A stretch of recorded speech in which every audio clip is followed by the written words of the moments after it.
I'm like, dude, I don't care about who you are, where you're at in this world. Like, it is ridiculous that there are people without food, without clean freaking water, and without shelter. We are super excited to introduce you to our 300 Sons for City Soleil campaign. As you can see, we have these blank canvases here, and the beautiful thing that's gonna happen is we're gonna take these suns and we are actually literally gonna build a piece of art that is a sunrise that represents all of you coming together for the kiddos that we adore in City Soleil. So it's $25 a month commitment, and every single one of them comes together and makes a huge impact. We cannot wait to see who joins the Upstream family. Ben, how excited are you to be here today with Todd from Change a Heart Foundation? Yeah, I'm super excited to hear what he's got to say, how he's living an upstream life. So I'm going to get into it. Yeah. Hey, Todd, it's always fun to introduce people, share what we know about them, but it also is cool to allow people to speak about themselves. So as far as your priorities go, how would you describe Todd and your organization? So obviously the two of them end up blending at some point, but me to my core, to my essence, like I legitimately just feel and consider myself just like a family man, like husband, son, father, so on and so forth. And I'm like, at the end of the day, when I think about what I actually really enjoy the most, it's like being a husband and a father, playing with my kids kind of thing. And then there's this other side of me, right? That's like, hey, I've had an amazing life. I have a great parents, great foundation. I feel like I have a ton of gifts and haven't had to work through a whole lot of trauma and all that. And I feel like it's a huge responsibility that I feel to utilize that to give back to the world, help people in any way that I possibly can. So what that looks like, right, is, hey, let's develop a nonprofit so you can utilize kind of the tools that are there to allow you to help more people. So yeah, man, at the end of the day, it's just husband, father, son, and try to help as many people as possible in whatever fashion that I can or whatever I feel like God's putting on my heart. And so, forming a nonprofit allows me to do that. So that's why I started Change a Heart. And from my experience, I feel like one of the most effective ways to make change in the world is to start right here on the inside, and feel like once the heart's transformed, then changes everything else from there. Absolutely. Man, we're excited to have you on this little spot of Upstream Life. For us at Upstream Life, really what it is it's trying to just put the focus and some attention on people that have said, hey, I've got a short life to live. These are the things that are most important to me. And when we do that, sometimes we find ourselves going countercultural, or what we call upstream, against the flow. One of our favorite sayings is only dead fish go with the flow. It kind of symbolizes to us both the Christian symbol of being associated to fishing, all that type of stuff. But for me and myself and many of my family members, we've all felt the pulls of the world and the enticement of it, to find them return back to us empty, right? There's not a nice enough car that's going to fulfill you, the dream position, all that type of stuff. But something about serving others and really seeing the connection between community or friendship, or having somebody being seen in a hard time in their life, has just extreme great value, but it also has a great cost, right? Mm-hmm. I mean, I'm not talking just about money, but I mean, we tend to carry some of those burdens ourselves. We tend to sometimes shout those out to audiences that it seems like it falls upon deaf ears. But then there's also times where we see the heart of people that also want to join. And sometimes people need to be the front runners of that. Oftentimes you probably find yourself being the hands and feet of people that have supported the very things that you're bringing attention to. So before we get into our questions here, share with me a little bit about just the action of yourself and your organization. What do some of the steps look like? When you see a problem and you try to solve a problem, what does that look like for your organization? And maybe towards the end, we can talk about how people can on-ramp and maybe help you in that. Yeah. So, honestly, with me, so much of it goes back to like literally my first mission trip through a church. And I pretty much have no religious like upbringing or real exposure or anything. And then all of a sudden meet my wife, we're going to church. She's like, I want to do this. And I'm like, cool. One day she's like, hey, we're going to Honduras.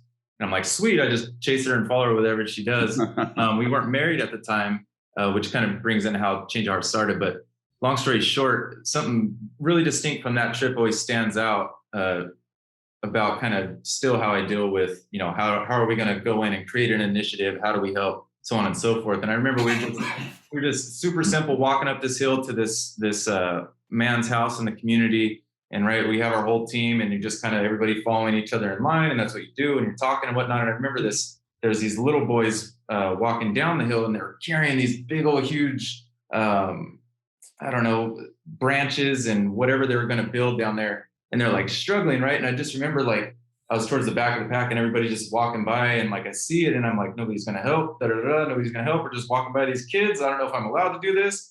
And so I just went over there and I grabbed it, ran it down the hill to where they're going, grab the next one, run it down, grab the next one, run it down, and then catch up to the team. And people were just kind of looking kind of weird. And I, for whatever reason, that kind of sticks out because that's still kind of how I see the world, where it's like, okay, like this doesn't look right. This doesn't feel right. And if 99% of the people are just going to walk past it, like, then I definitely feel like, hey, I need to do something about it. So, I mean, really, it always just starts with like, something doesn't look or feel right. And if I feel it in my heart, it's how I've been my whole life. I'm just like, my heart starts pounding. I'm like, dude, I got to do something about it. I mean, that takes shape right in a million different ways, whether that's, hey, supporting different organizations in Haiti, whether that's leading trips down to Mexico to a dump where literally houses are built out of like a couple 2x4s with anything over it, whether that's, you know, in that same community where sewage is running through it. I mean, you've seen all this stuff. It's nothing new to you, but you see it and you're like, okay, I know that I can do something about this and I feel it on my heart. So I'm going to do something about it. And then, yeah, so then you leverage, you know, the organization itself, say, hey, I can take on donors and volunteers and so on and so forth. And then you're like, okay, now you can scale that a little bit. But at the beginning of all of it, it really starts with seeing or seeing a problem in the world and being like, yeah, for whatever reasons, God putting that on my heart and bringing that into my vision. And let's try to do something about it, because if I let that pass up, who knows if anybody else will, you know, pick it up. Yeah. So that's kind of always how I've started. And that's still pretty much to this day, whether I'm driving around in town and see homeless people on the street, right, whatever it may be, wherever I'm at, but just really trying to stay aware. And yeah. Yeah. So it's interesting that you use that first experience when you're in that mission trip about how a lot of people kind of just watch this happen, but you chose to do something about it and make a change. And I really do think that is a lot of what going against the flow, you know, some of these mission statements we have, I think that really represents that. Obviously, that is very fulfilling in our heart, right? And it makes a big difference in other people's lives. But not always is it easy to go against the flow. It's not always easy to do the different thing or fill a need when it's not so common. So maybe share with us some of the challenges you faced and maybe how you've overcome them. Yeah, for sure. Gosh, I mean, you guys will understand, and a lot of people, you know, watching it too, all of us obviously go through the challenges and ups and downs in life and so on and so forth. But you know, the challenges that present like the most kind of struggle, anxiety, anything that I really wrestle with the most, is definitely the stuff like what we're talking about, like really kind of pushing against any of the narratives, pushing against any of the stigmas, any of that.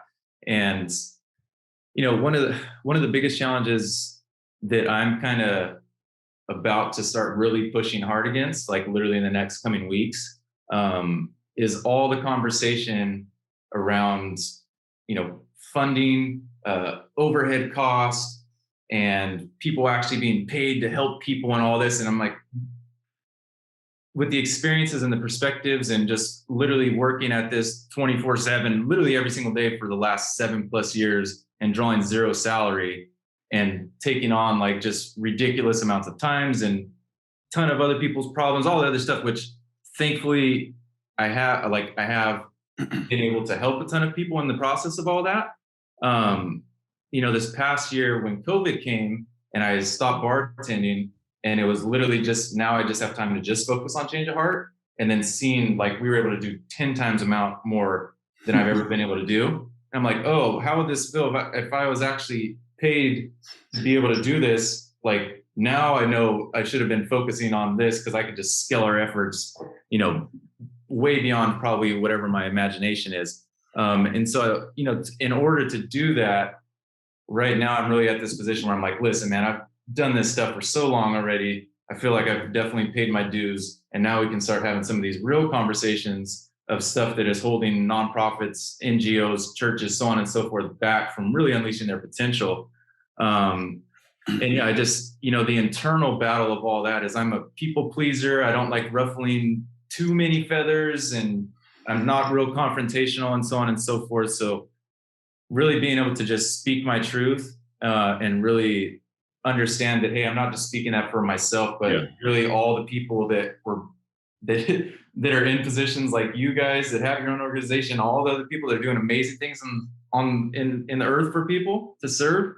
Like if I can start breaking down some of those walls and stigmas and all the BS that's attached to, hey, this nonprofit guy can really actually use some support, then I'm going to have those conversations. And I feel it on my heart to just say, hey, dude, we're going to tackle this, man. So that's really been one of the challenges over the years, because it's against kind of my personality, how I usually am. But now I'm at a point where I'm like, listen, I know what we can do just with our organization. And if we can help unleash the potential of others, then let's do it. And I'll take whatever crap comes from it. So. Todd, you just like brought a spotlight right onto something that I've never had even a public conversation about it. And it's interesting that's where you kind of got led in that question, because for me, what you just brought light to is the very beginning of what got me to do what I'm doing. And what I mean by that is I at first was with larger organizations, and you watch these streams of money come in. And I would never be one to judge how people have arrived on how they spend or how their systems work, but we are responsible to our own personal convictions. And I did struggle with the fact that whenever we're going to bring attention to a particular need and people are going to respond, I do always want to make sure that the right amount is going to the people in need versus the person that just is holding the camera and bringing attention to it, because it can become job creation for people that are even away from the problem. And what happens, and what I'm seeing in you is that kind of conviction is, I think, what makes the organization and what it is that you do very pure, because you probably hold that as a filter that you process a lot of stuff through, keeping that in balance. And what a lot of people don't understand, that I want to bring a little attention to with what you brought light to, is there was a day where everything that we did was voluntary. We set up the fences of our organization that 100% of any donations given to a particular cause, all of that money, minus credit card fees that we can't help, goes directly to the need. We formed what was called a designated giving foundation. So you draw those fences early, which when the day came where I realized, just as you realized, that we could be so much more efficient, effective if we had some full-time workers at it, I didn't choose to take any of those funds from places that people were giving, but said, hey, if I'm worthwhile, will people support me to be the executive director or whatever of this organization? And those funds came in. What was amazing, though, and what you're realizing is, at that time, let's say I was making $100,000 in a different vocation. My mentors would say, hey, keep giving your portion to these causes or whatever, and just go after making money and continue to give. Our first year, I was able to give away, because we were able to make that our position. We were able to give away, let's say 5 times that. I would have never made $5 million a year to give 10% of that away. So there really becomes this point in going upstream or choosing this as a vocation or just an area to serve, that you realize that you can either give money or you can give time. When you can leverage your time, it can create that much more efficiency and effectiveness towards the cause. Then I think that's a great time for people to say, hey, I need to step out of whatever job I'm in. Like for you, it was bartending. For others, it might be, being a doctor. Who knows? If you can affect the things of the world that need to be changed and worked out by giving up that position, and for us, it's been huge. So I'm thankful that you brought light to that, because walking through that is hard, because nobody ever wants to be like, wow, I earn a living by bringing attention to other people's problems. Like that does become hard. So the way we've worked around that is just saying, If we advertise it, that's where the dollars are going. If we need staff money, if we need computers, if we need phones, we have a whole nother well that we draw from. We have business-minded people that understand it takes money to make money. 100%. And we always try to keep that in balance. Yep. If we have a 1X factor over here that represents administration, we better have a 10X factor over here to show that it's worth those dollars spent. And I think if you keep that in harmony, you can always have that clear conscience. So sorry to piggyback on your statement so much. I don't try to do that, but that was a beautiful answer to a question I've never really heard anybody say as one of the challenges or overcoming it. So with that leads right into like, what advice would you give somebody? So if somebody's sitting there right now with those same types of pulls and angst, what advice would you give to that person so that they can go upstream? Yeah, it's advice that I'll give, but I'm also trying to really kind of actualize with myself right now, right?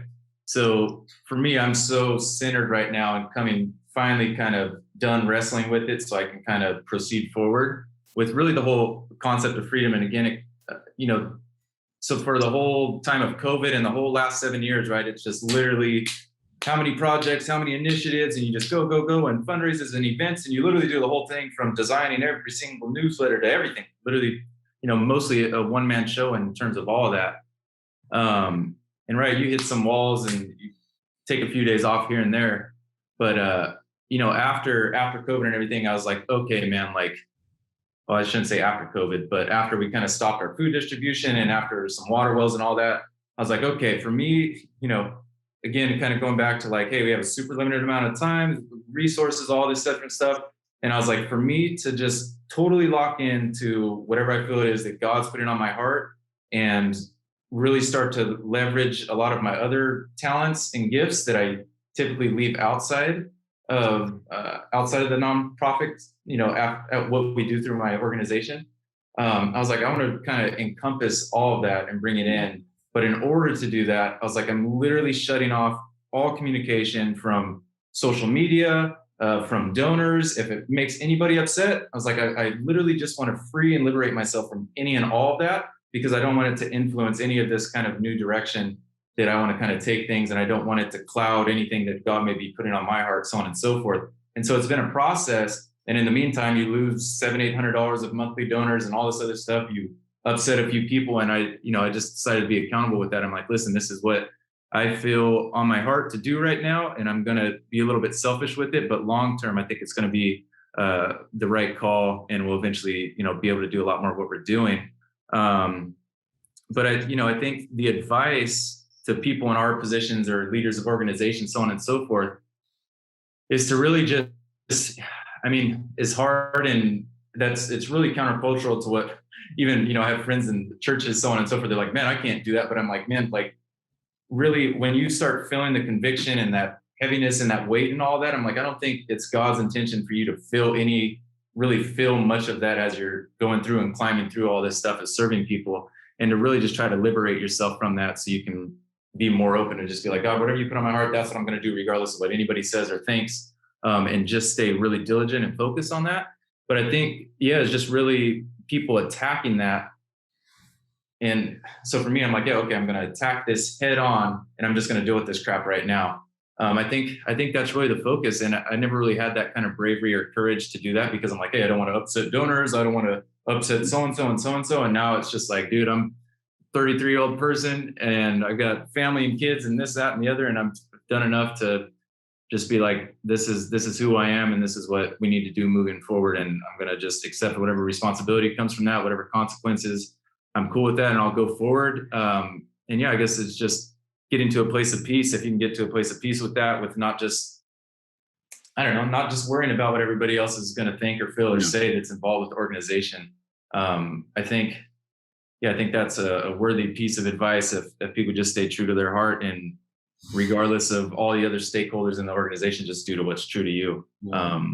I think that's kind of where it's at. And it's not necessarily real popular or easy to do, but I was like, I have to do this, and hopefully other people will do the same. Yeah, absolutely. Yeah, I Sorry, think that's all over the place. No, you're good. Yeah, I think after Ben asks this question or it makes a statement, I heard something in there that I want to try to squeeze in on a little bit. Yeah, sorry about that. Well, no, you did a good job. Oh, that was good. Yeah, I think what you said is super spot on. Like when you feel something that God's put on your heart, that's the most important voice to listen to. And the ones that truly know your heart and the supporters that know your heart are going to be the ones that stick with you, and you'll build a better nonprofit or organization because of that. So I think that's super cool. You kind of spoke a little bit on your new changes and kind of your new direction you're going with that. Would you like to share a little bit more about that and what you got going? Yeah, definitely down to share a little bit of that. And Joe, I'm curious to your question too, because I don't want to go too much on a tangent of this, and I won't go into a whole lot of details of stuff I'm working on. But Joe, if you want to ask yours too, I'll just like I said, verbal processing is always a part of this show. That's what it is. It's beautiful. It's authentic. But what I heard through there is kind of what I call faithful and focused to the original call or the original vision. And early on, I am not afraid to step out into the unknown. I've always felt like God has given us great faith and the ability to step out if it felt right in our hearts. But before making this leap, I wanted to sit at the feet of people that I thought have succeeded. And I had a spiritual father that said, hey, I'll arrange a couple of these meetings because I know them and go sit with them. I heard about this organization and I heard about this organization and I heard about their success and how they, 45 years later now are the guys that everyone just empties their pockets to because they've earned that trust as an organization. And in sitting there and going over all these notes and trying to find common denominators, similarities, what I really had learned was a little bit of what you were talking about. And that is every one of those organizations stayed true and faithful to their original focus. So inside of Todd and the birth of his organization was something that motivated you, made you wake up at night thinking about something, made you wake up in the morning and take action towards it. And then all of a sudden becomes the appeasing. We all feel that way.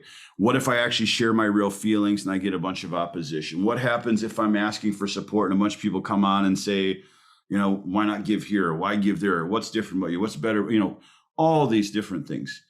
And it sounds like what you're doing right now is you're saying, okay, let's let those things come and go and let's get faithful and focused to the original vision. Now, sometimes it's hard to articulate that. Off camera, we were talking about sometimes people ask, what do you do?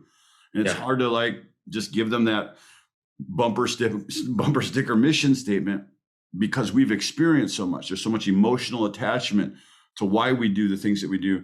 But for those that are asking, we kind of need to be able to seal that up. So in getting faithful and focused to what you feel is the most important thing, what would you say that is? What would you say kind of is the driving force behind it? And then it doesn't need to be a one sentence. For sure. Inside. Yeah, really at the core of it, man, 100% honest, I hate unnecessary suffering. And I kind of put that in a few boxes of food, water, shelter to kind of just break it down to people. I'm like, dude, I don't care about who you are, where you're at in this world. It is ridiculous that there are people without food, without clean freaking water, and without shelter. Take all politics, take any BS. We all learned in third grade, the habitat for humans to live require food, shelter, water. Yeah. And still till this day, I'm mind blown with the amount of wealth and nation, all that stuff. And that absolutely drives me insane. Poverty, obviously a huge piece of all that. And it's just I think it's really just from valuing how valuable our time is on earth. And I'm like, dude, it's just so stupid that people have to spend their whole lives and make $300 a year in Haiti to, all over the world. It's that is ridiculous that we accept that as human beings. And that drives everything, man. At nighttime when I'm super frustrated, obviously for my kids, right? I always want to be selfishly, it's the bigger picture and all the lessons you could teach. But I'm at the end of the day, it's insanity to me that we haven't solved these issues as a whole. So that drives everything, man. I just see that. I hate seeing that stuff, right? There's mental suffering. There's all these other forms of suffering, but I'm just the basic stuff, we can take care of that as humans. Come on now. I've seen that in you. So your response, and you're willing to just put yourself out there, because it's like, I'll do whatever ridiculous thing I need to bring attention to this, to raise dollars for it, because you're an injustice guy. I mean, at the end of the day, what you're describing is those injustices they're in vain, because they're actually preventable. And we don't need to get into this discussion here today, because we want to keep it a little bit upbeat and not. But the reality is, the more you dig in to the injustice of the world, especially on poverty, we realize that many of us are actually directly to blame because of the lifestyles we choose to live. Now, that's not about being woe is me and figuring out how to it's a tough system. But at the end of the day, what we will be held accountable to is, what did we do about it? Especially as social media and attention continues to be brought to, when I was a kid, these things didn't show up on the news. Now, all of a sudden, I'm living in a generation where it's in front of my face every day. And we all have the ability to do something. That's the hard thing. Most of us sit back and say, what can we do? And feel like we do nothing. So we don't even do something. Where you start thinking about, how far $5 goes in a country where, they don't make $5 working all week. It gets crazy. So I know Ben's got a great question inside of that, and I'll let him rock and roll. Yeah, I think you kind of nailed it already, but just to reiterate, what would you say at the end of the day makes it all worth it?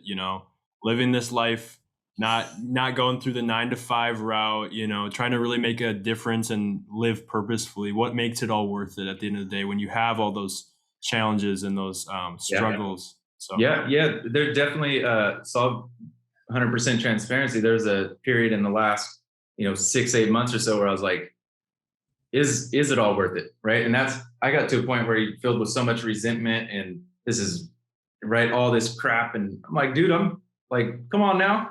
And I got to a point where you kind of wrestle with that, right? And I'm sure that happens to a lot of people on their journeys. But at the end of the day, I'm like, okay, like when you're in the right state of mind and you flip back to the proper perspective, I'm like, yes, it 100% is worth it. Just off the people that I've met, like on my trips and stuff, man, I'm like, I'm so thankful to have met and have relationships with amazing people that I consider like true heroes. The people that we've met, and then to actually see, like, when you tangibly like transform a community, whether it's through water wells or housing, and literally like change people's lives, that's always super rewarding. And whether that plays on the ego or whatever it may be, I'm like, dude, I know for sure how I feel after that stuff. I always feel great about it. And my job, I always try to get as many people to feel that way, because I'm like, dude, I'd rather have people doing a lot of this stuff than what they're doing normally in their lives. But it's definitely all worth it, right? When you see a little kid who, when you first came to meet them, has the look of like hopelessness in their eyes, and then by the time that you guys are done doing whatever that you're doing, the work, whether that's immediate or ongoing, seeing some hope for like, oh man, like life is actually worth living. There is hope for a better day. That stuff makes it worth it 100%, man. Every time. Yeah, it is so that pulls me out of any little selfish stuff that I have going on. That pulls me out of it for sure. I'm like, snap out of it, Todd. That's awesome, Todd. I appreciate that about you. And there's, like I said, so many sensitivities to walk in when it comes to serving these types of areas of life. And yesterday I was in Del Rio. I'm heading back there in a couple of hours. And you watch such kind gestures, such, open-hearted people come to serve, but then you all of a sudden watch the camera come out, or let me use this as an op to get in front of media, which sometimes is a necessary component. I mean, there has to be awareness. But one thing I've always seen in you, and this is something that we always take great consideration in, is as God gives us the opportunity to see some of these sufferings, how then do we share it with the world so that it doesn't rob them of still dignity? There's a time to see things with an eyes of pity, but then there's also a time to see that in that physical brokenness and physical poverty, there should almost be a jealousy that they still have a hope for life, a smile to put on their face, something to share, kindness to give, joy in their hearts. That oftentimes when we lead trips, and I'm guessing you do too, you watch that heart conversion happen, and you almost now have a person that has everything saying, I want what this kid or this person has. in a fourth world country, third world country that has nothing. And I think anybody that's participating and working in that kind of arena is just doing an amazing job. So as we think of you, man, you'll always be in our prayers, and please always let us know how we can, do things together and make a bigger impact. So as you think about all of the things that you have going on, and somebody might be watching this today that, just is like stirred in their heart to do something or wants to help support what you're doing, there's always different on-ramps to our organizations. Maybe for you it's trips, maybe for you it's just getting somebody to be a part of your board, or however that works. I don't know, but this is kind of your opportunity to say, for somebody that's watching, how do they connect with you, and what is the easiest way to get involved in being a part of what you're doing? Yeah. And honestly, it's funny because it kind of goes against where I was at, where I'm like, man, I literally get still, a lot of times 15, 20, 30 phone calls, Todd, can you help every single day? And that was part of why I was just like, I'm pushing everything away. And so I'm like, man, at one point I decided I was like, I should switch my phone number, and I haven't. But honestly, right now, at this current moment, the best way to get a hold of me or to reach out is just honestly through my cell phone, which is 831-905-0482. I'll have Ben put that up. Yeah. For sure. Yeah. And I have my website, changeaheart.org, which I'm completely revamping. I'm literally revamping like 99% of everything right now. How we go about everything, just complete 180, with, retaining how we, our beliefs, how we roll. But yeah, 831-905-0482, that's the best way to get a hold of me right now. We'll have more trips coming up. We'll have, a million different ways that people can volunteer, fundraise, this, that, and the other. But yeah, that's probably the best, most effective way right now. Just send me a text message, man, or give me a call. Yeah. For those that do kind of get empowered by seeing, would you say that's one of the best ways, obviously, to get to know the heart of your mission and what it is that you do, is to maybe take a trip with you? Consider taking when they're available. For sure. Yeah. Cause like you kind of referenced, like there's, you show stuff on social media, but it's like until, with me, it all started with the trips, and that's still, core to it is leading these trips and these people, and really kind of giving them a whole experience, whether that's, I do sleep outs, which is like, we basically simulate what it is to be homeless for a few days and raise money. That's more local stuff. And then, there's the global stuff that we do too, mostly down to Mexico, do little 4-day trips and really kind of just get people headed in that direction. But yeah, there's a ton of ways to get involved in whatever we're doing, for sure. That's cool. I'll have Ben, put your guys' contact and how to get a hold of you in different ways on the video. And I would just say to you and encourage you that, anybody that's listening, psychology teaches us that whenever we don't have enough information, we just put in our own information, so like when we see a crisis happening at the border, we don't know what's going on. So we just create our own story. Yep. And depending on which direction you're bent, that, it can be constructive, it can be destructive, it can be uniting, it can be divisive. Yep. And I have really, through these last 2 years, COVID has taught us all a lot of stuff. And what it has taught me is our truest enemy is division. Yep. And our truest strength is unity. And obviously they work against each other.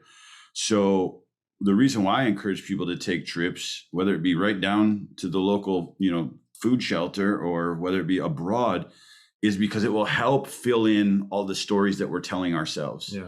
There's a reason for everything. And it doesn't mean that we have to justify it and say, just keep on being that way, but it will allow us to actually fire off on social media with some actual facts rather than just negative thoughts. Yep. That seem to be sowing division, because whether it be to the Constitution or the country you live in, for me as a devout Christian, I see the division even happening in the church. Oh, yeah. We need to be suffering in every area for the purpose of unity. Because the greatest way for any enemy to defeat an opponent is to try to separate its parts and pieces. And just like you many days feel like you're suffering because you're an island all to yourself, and some days we feel like it, and everybody, it's been very intentional, and we have to, in these hours, really rally together. And I'm going to be honest, I don't even know what that looks like. I don't know if that just looks like conversations. I don't know if that looks like physically doing things together. I don't know if that means not raising money for myself and sometimes giving it to somebody that's already doing it better. But the fact that that's what's on the table, and the goal is to unite for the sense of having power. I will suffer longly for that, because division, anything that has the root of division in it right now, for me, I'm very leery of, I'm very afraid of, and I'm trying to put it outside. And that doesn't mean that I don't bring upon some of those very divisive thoughts myself, and I have to work through them. But I would encourage you, brother, press into those things that originally stirred in you, that which got you started, shrink it right down into that focus and vision, and move everything out of that, which it sounds like you're beginning to do. So yeah, you have to, man. Have to take some ownership of that and just be like, nope, this is what we're doing. This is the way we're going. Yeah. And my intention in my heart, I always try to make sure that that's, all that's aligned and with what I feel God put in my heart. And so after that, I'm like, all right, now I just got to be a little bit more brave and tackle kind of what's ahead. So awesome. Yeah, man, I appreciate you guys, what you're doing, taking the time to have me on, man. And, obviously I know in organizations like that, there's a ton of extra spiritual warfare and all that stuff going on. So you can always count me on your guys' team on the prayer warriors kind of thing, man. So I'll always do up some excellence for you.